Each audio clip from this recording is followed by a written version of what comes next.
Hello, hello. We are starting a Legacy Challenge. I only just got home, so I didn't have time to set up everything for the stream, but we're playing some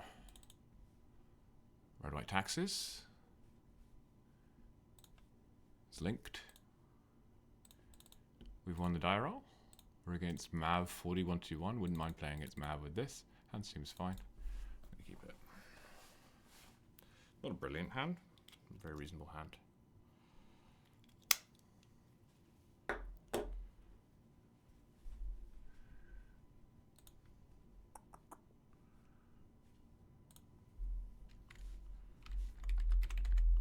Looks like we are getting started here.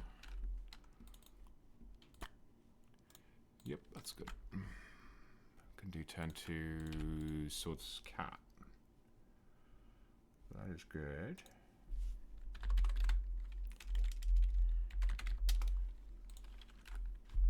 Yeah, fetching. Whoops.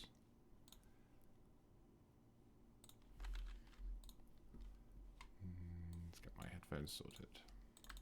Ooh, it's a cat mirror. That's fun.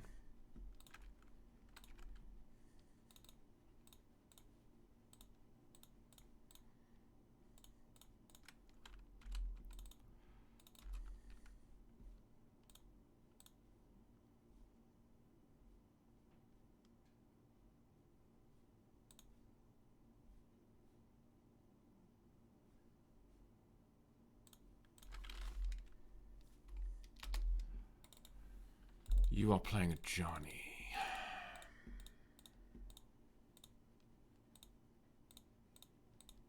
So what's my best play here?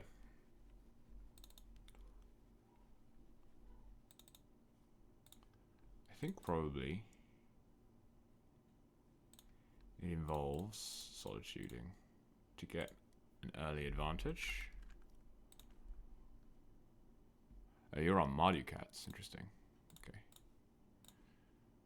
So that is what I am going to do. I'm going to get rid of this and attack, and then that gives me fodder for Bombardiers next turn. And if you don't Thoughtseize Bombardiers this turn or don't have a swords up, Bombardiers probably ends the game. We'll find out.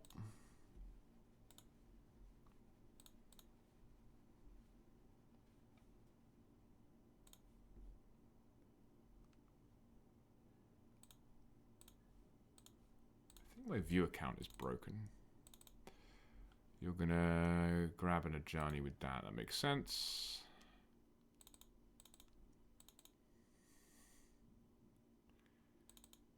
If I block, you flip. You deal 3 to my pride, so I won't do that.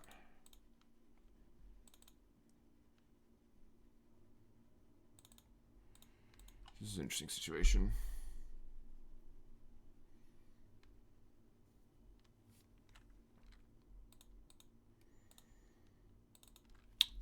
I think I'm priced into Bombardiers here. The question is, what do I do with it?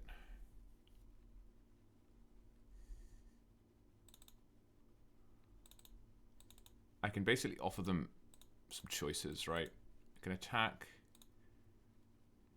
Let's say I just attack. You block.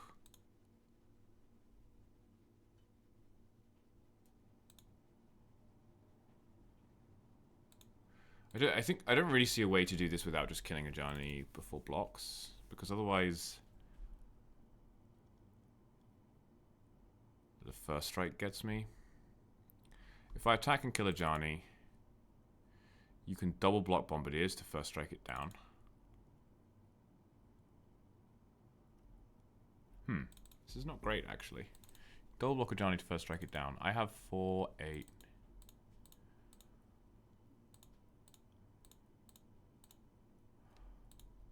So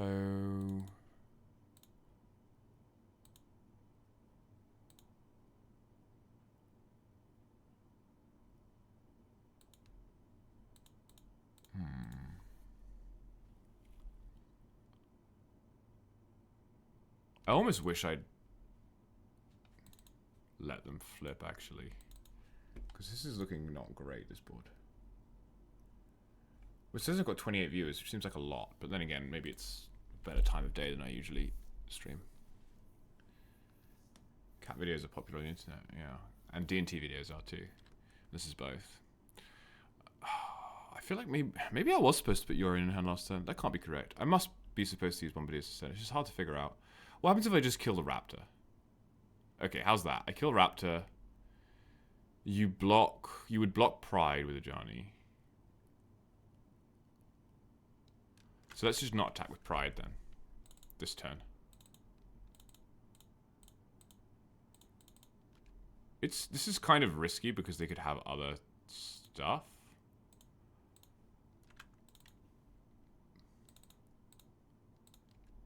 I don't really see a better line.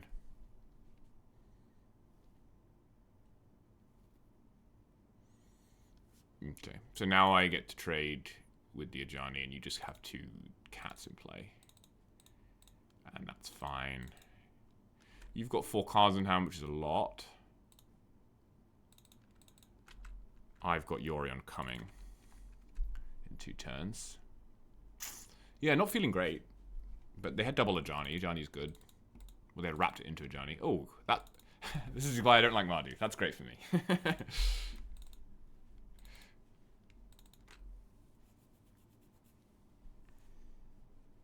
Triple Ajani? Okay.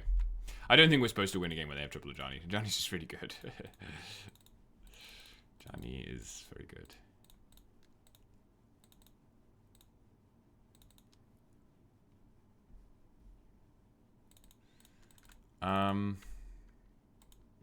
So if I block, you get to make another guy. Or you get to plus.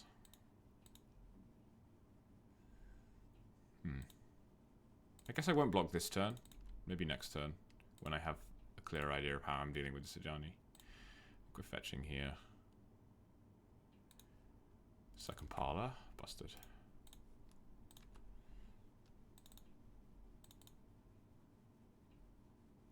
It's a good draw.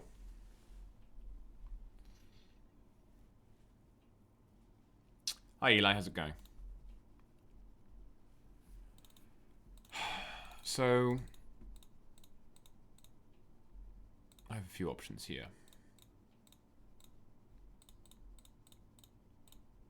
I'm a bit afraid of therapy, so I think I'm definitely playing what I get off Recruiter.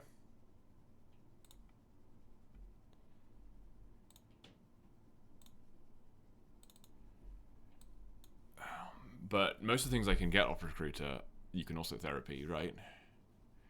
Because you can therapy whatever I get with Stoneforge.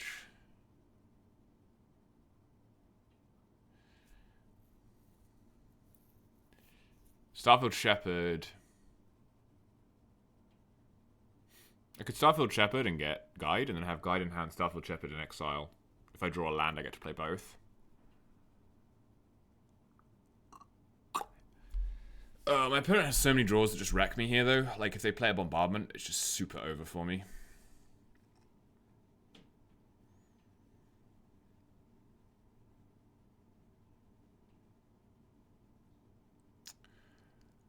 Pre-war formalware is also very interesting here. My own Ajani is an option.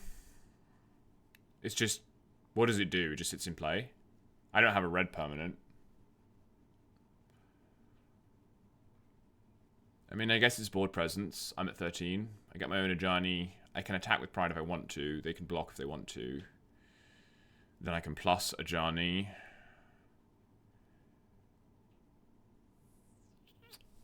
Yeah.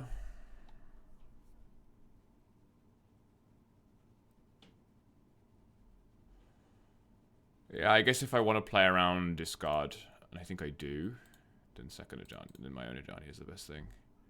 I'm just not sure it actually is the best long-term line, but I'm also behind on clock, so I don't really want to spend too long thinking about it. Raptor and hit something good. You think I'm playing Raptor in this list? Good lord.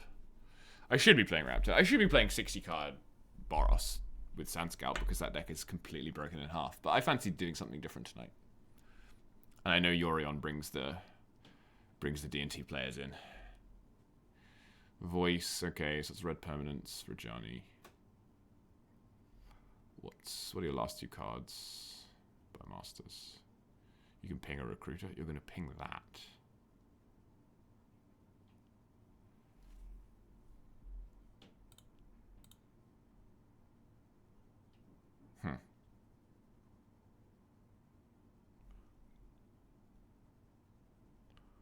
I think you saw a spider punk. That's what you saw. This is your own energy, yeah. I don't think there's really any reason to play your own energy over red-white. 60 card, Gigantha energy, but I don't know, it's fun. So if I flip, you attack. I get to kill a Johnny, trade with 2 cats, and then he goes to 1. I'm actually not going to do it. If I draw a Caracas, I'd rather have it in play. And if I draw a... Well, with Guided Souls, I'd rather have it in play. Cooking stream? Yeah, it's a cooking show. So the reason I didn't want to get into a trading thing with the cats is because I want to Yori on these recruiters. If I Yori on these recruiters, I win the game. So I just have to sort of try not to die this turn. I think my opponent probably should have attacked anyway with their 6 power of cats.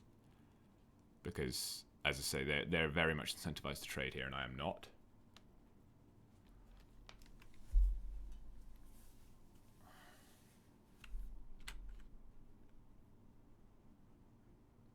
Wait, can you imagine if we were facing Boros here? We would have died already. The only saving grace in this game is that they thought seized me and hit nothing. If that thought seize had been a creature, we'd just be dead. Okay. If they play a creature here, we're probably dead. Because they get 1 energy from the creature and they get 2 more energy from the voice. They did not. Okay. Yeah, so this is what they should have done last turn. They should have swung in with these guys.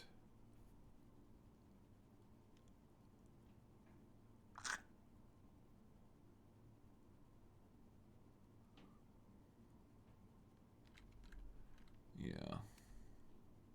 So I can't really kill any of the cats, unfortunately.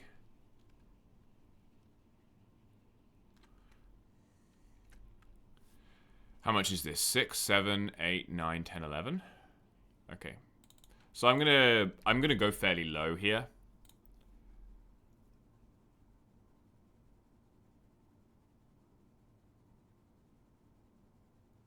In an attempt to survive.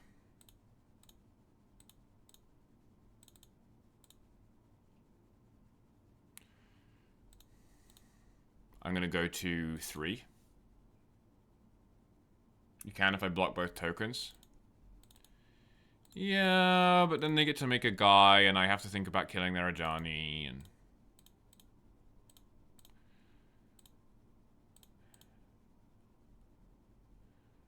I really want to kill the voice. I'd much rather kill the voice. If you have second Bowmaster here, it's kind of a disaster. But you'd play it before combat. You should play it before combat because you want to jump. You want to jump your guys. Like, this would be much worse for me if any of these were jumped. So if they do have anything, any creatures post-combat, like, it's a mistake not to play them, I think. Ajani Plus is a disaster, yeah. See, if my opponent had attacked me last turn, I would not have been able to block like this. But now, if they have nothing, we are going to gain a lot of life. Ooh, we drew a Caracas. Hello. Okay, it's a good draw.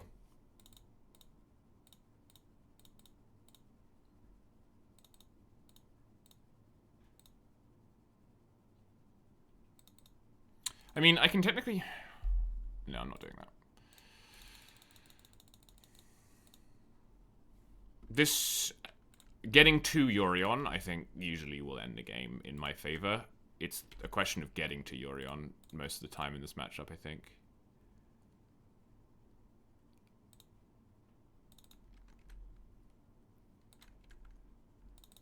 Caracas is really good because they can use it offensively and defensively here. So, one of these is definitely going to be a Solitude. The other one... Honestly, second Solitude seems pretty good too. Alternatively, we could get our Slot Pride. Or we could get... You get a Bombardiers just to kill my opponent. Oh no, I need a white card. I could get a Skyclave just in case they somehow flip. Let's see how they can flip. Seems very difficult for them to flip.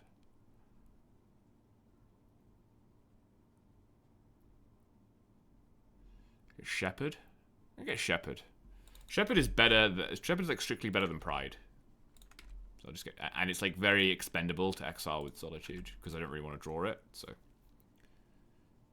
it's a good Yorion, eh? Yorion's very good. Like I do kind of miss playing with Yorion. Not really in paper. I miss it more online because in paper it's just annoying. But it's a very good card.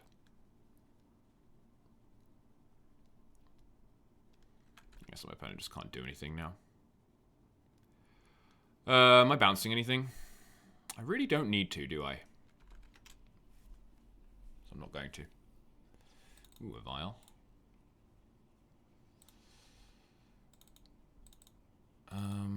So the issue with this now is I have no white card for Solitude, as if I need one.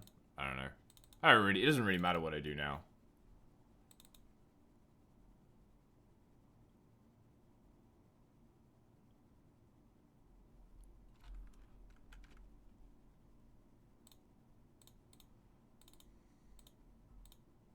Maybe I want to keep a flyer back.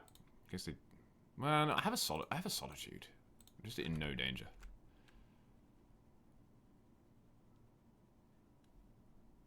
Way too many game objects.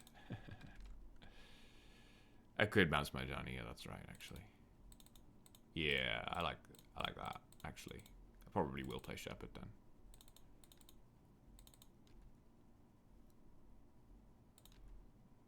Well... Yeah, it's going to gain me a lot of life, so it's worth it. Because if I get Ocelot Pride here, I just gain a lot of life. Like, a lot of life.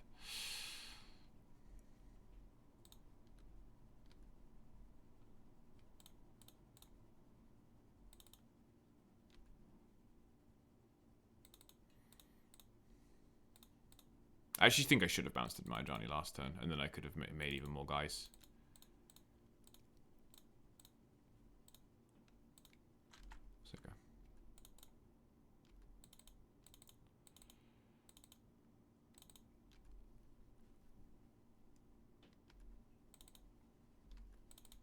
My main issue now is clock, actually. I spent too long on this game. I'm at 13 minutes. I'm only a game up. So, I'm going to have to play faster in Game 2, and hopefully it's just Game 2.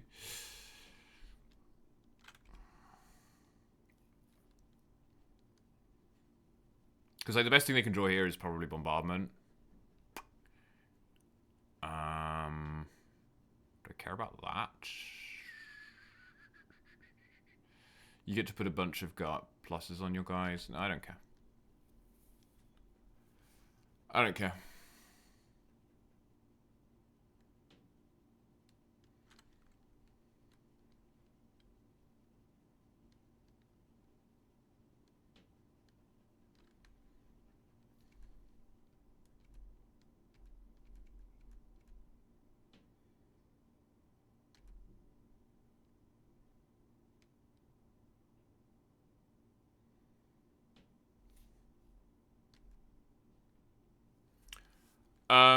Yeah, Mardu does have a flood issue because they have to play a lot of lands for their... It's a flood plus drawing discard issue. That's the issue. Yeah.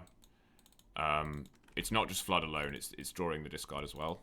That's why you have to run Gigantha. Like, not running Gigantha is a massive spew because the deck's main issue is flood. So, you should just run Gigantha.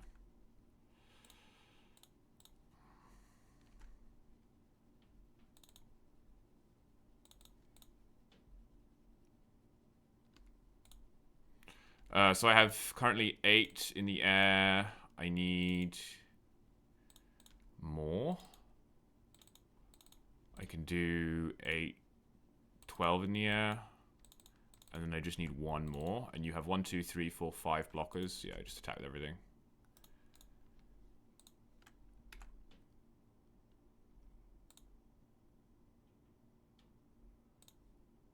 I actually didn't.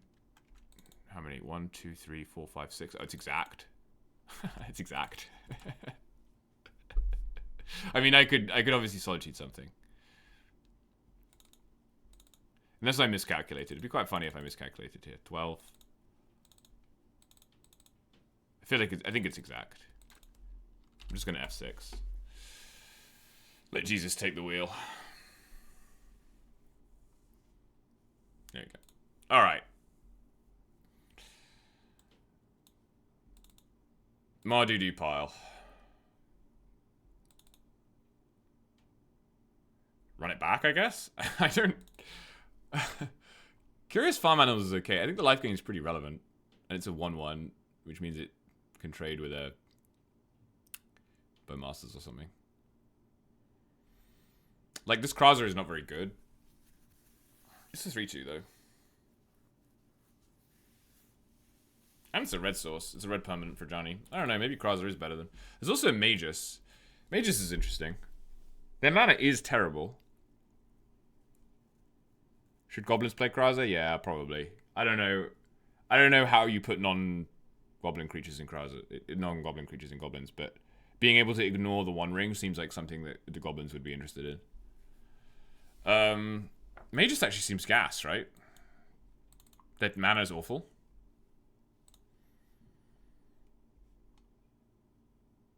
Farm Animals only hits... They don't play Static Prison, so it only hits Bombardment. So yeah, let's just do that. Just take out the Krauser for the Magus.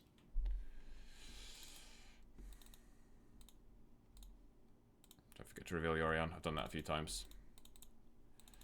This hand's not good, but I'm going to keep it. If I top deck a land, it's decent.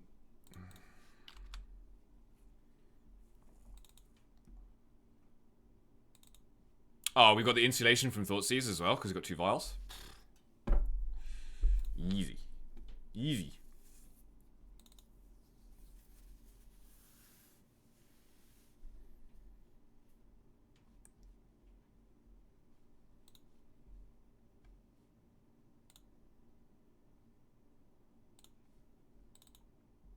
Took the pride. Okay. Need to draw a land. I actually don't have that many lands in this list. I had to cut a couple of lands to fit everything in. So instead of playing like 33, which I think is stock black-white right now, I'm on 31. It's pretty bad. So it may not be... Yeah, it's a fine hit for them. I do need a land here, I think.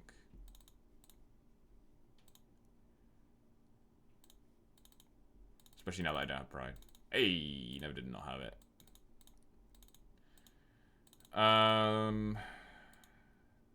Actually, it may not be correct of Stoneforge here. It doesn't block. I take 5, I take 4, and 15. Yeah, I'll just play second ball. That's correct, yeah. But the land is still good. Because it means now I can draw a third land. Drawing a third land here is nuts.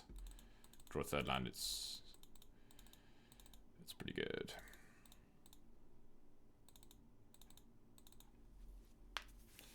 So what have they got on their turn 3? Turn 3s are usually Power Spike because they get to double spell.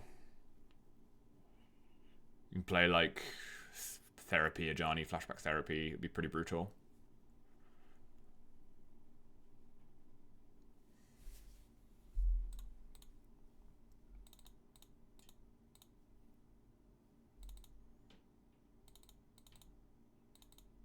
Yeah, that's good.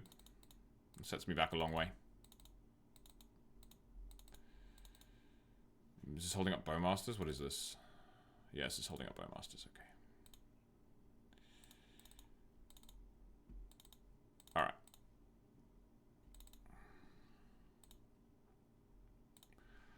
I think it's just Chainsaw. I don't know. If I don't draw Red Source and they kill my Stoneforge, it's pretty bad. But it means they have to kill my Stoneforge, otherwise the Stoneforge is going to do stuff. Yeah, I'll take Chainsaw. Chainsaw better than Sash here with the amount of mana I have.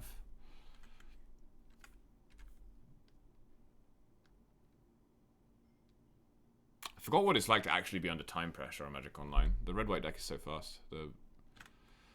Yeah, it's fine. It's not a very good board for Bombardment, to be honest.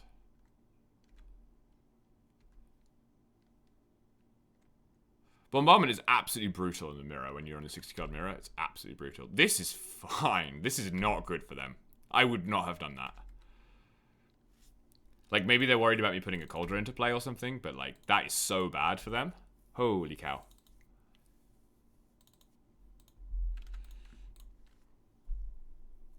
That's kind of nuts, actually.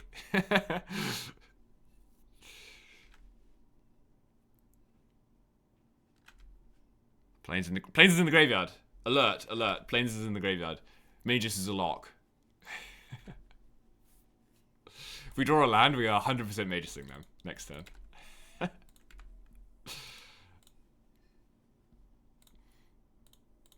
Seems like they just flooded out massively.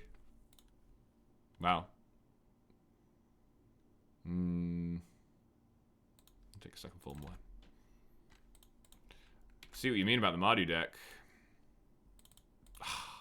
Wasn't the right land. Just wasn't the right land. Actually, probably should have put in Recruiter here because of failure. I wasn't really thinking that about that one. Oh, they're done. They're done. Okay, they're done. Cool. I'm going to take a quick break, get a snack and stuff, because I only just got home. But happy to be starting off 1-0. Against a busted deck as well, although not as busted as red-white deck. So I will be back in a minute. Whoops. Sorry. Brought up the wrong thing. What am I looking for? I'm looking for OBS.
Okay, I'm back. After that slightly abrupt cold open to the stream, where we just played round 1, I can do a little bit more talking about this deck, which I put together, I guess, yesterday. I do have a trophy with this. It was the second league I played. I got a trophy with this. But that league was 3 Eldrazi decks. 1 D&T deck and 1 blue-red deck. So it wasn't exactly a representative sample. Apparently the Eldrazi matchup is fine. Totally fine. So that's all I know right now. Well, I mean, I don't know if I can sell you on it. I don't think it's that good. I'm just interested in this card, Starfield Shepherd. This obviously came out a while ago. I first became aware of it. Actually, during spoiler season, people were talking about both the warp cards for Ocelot Pride. This one and the Mythic that doubles your tokens. And only this one turned out to be any good. And what it's been played in primarily is mono white 60 card energy lists. So you will see a few of those around. There are a few trophies around. Can't remember the name of the guy now, but the name of the player. But basically, it's like mono white energy with Felia and Starfield Shepherd. Usually a couple of Ancient Tombs, a Chrome Mox, some stuff like that. The lists haven't been super refined to my eye. But I was thinking about this, and I tried one of those lists. It was one of the lists with like Halia in it, the legend that gives you life. And I wrote about this in the primer, but I didn't really like Starfield Shepherd in energy because this is a slow card, right? Like 1-drops are not good when you Dominique something rings a bell.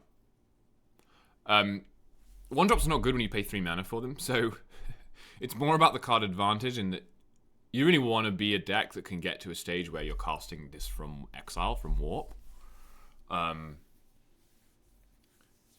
Which I don't think 60 card energy should be necessarily, or rather, like, I think the tricky thing is that Pride and Guide both ask you to be an aggressive deck. They're obviously great cards in long games too. I've had lots of long games that I've won with these cards, but they are absurd cards when you are putting your opponent under pressure from the word go.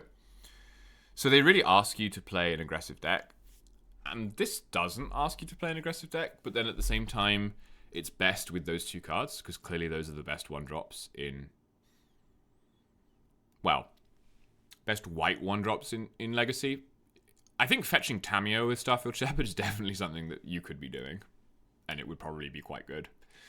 But in blue, you also have Quantum Riddler, which is doing a very, very similar job to this card. So I was thinking about Shepherd, and in particular, I was thinking about Quantum Riddler. I was thinking about Overlord of the Belmerk, because Overlord and the Belmerk and Quantum Riddler are both 5-mana creatures that you can play for 2 mana, and you can blink with Felia for value. And Starfield Shepherd is exactly the same thing.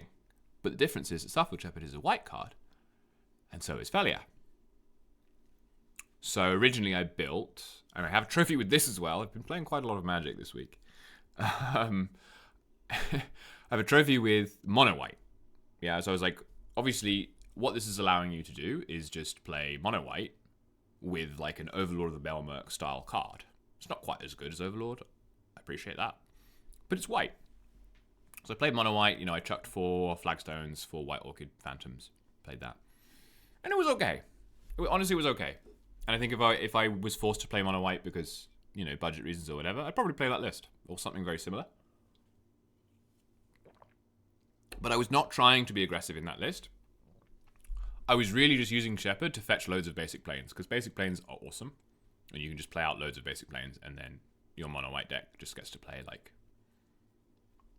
equip all of its equipments, and you just get to use all your mana. It's great. So I actually ran 1 Guide, 1 Pride in that list. because I was like, this is basically just like a late game combo to like get a bit of value off a late game Shepherd. But that's not very good, is it? Like realistically, if you're running Guide and Pride, you want to be running 4 of each because they're just great, right?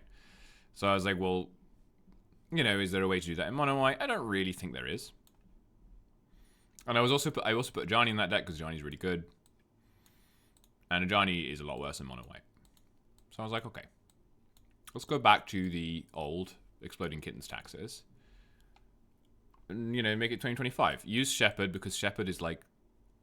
There's no red card that does what Quantum Riddler or Overlord do. So why don't you use the white card?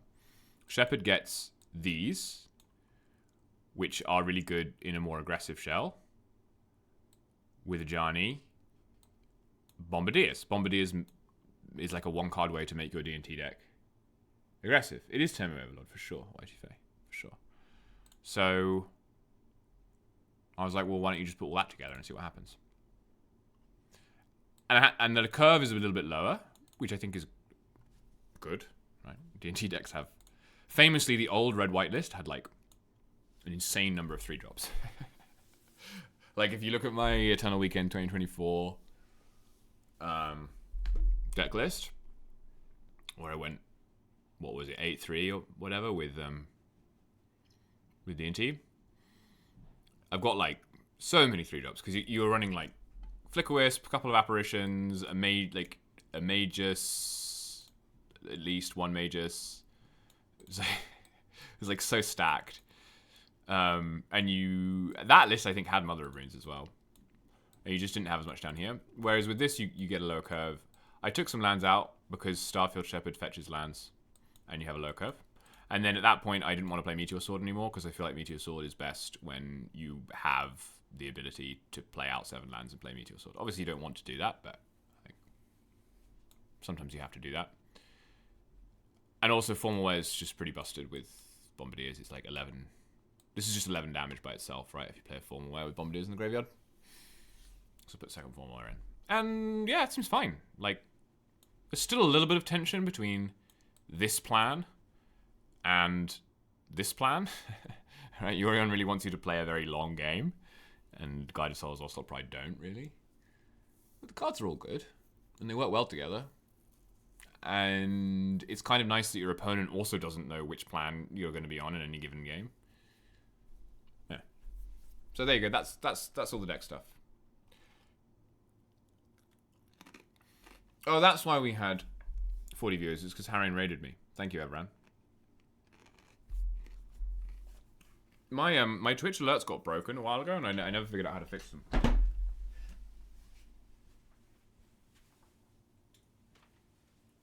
So I only see stuff when I happen to look at my feed. So thank you for that. I think that's everything I have to say about this. I have not yet played against anything unfair with this, and I don't know how that will go because I just don't see how you can put them under enough pressure compared to 60, and the sideboard is not good. Like, it's not enough just to play 4 Deafening Silence in your sideboard and be like, I'm sure I'll draw it. Like, I think if I play against any kind of unfair strategy, I will just keel over and die.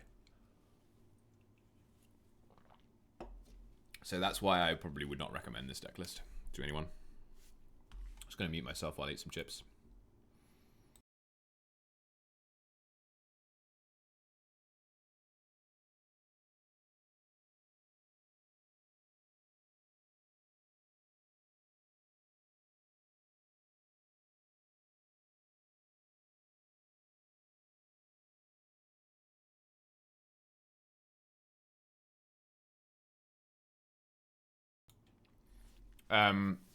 What do you mean, Firekraken? Being energy with a good endgame would be enough? I see what you mean. The problem is, how do you do that in 80 cards? I feel like in the 60 card list, I was already struggling. Without going into 3 colors, I was already struggling to find enough good cards to fill out the 60 card list. Because there just aren't that many good cards in red white. So what would you even fill out an 80 card deck list with if not D&T cards?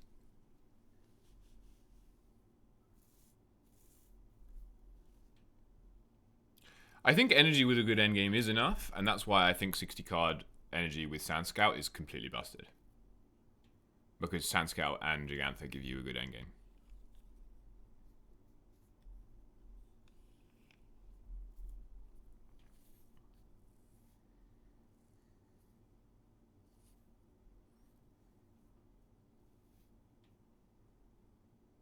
Lowering the curve with Belmerk.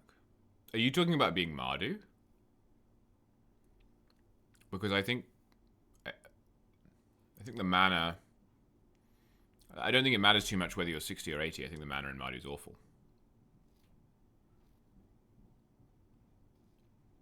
Or are you talking about being black-white energy in 80?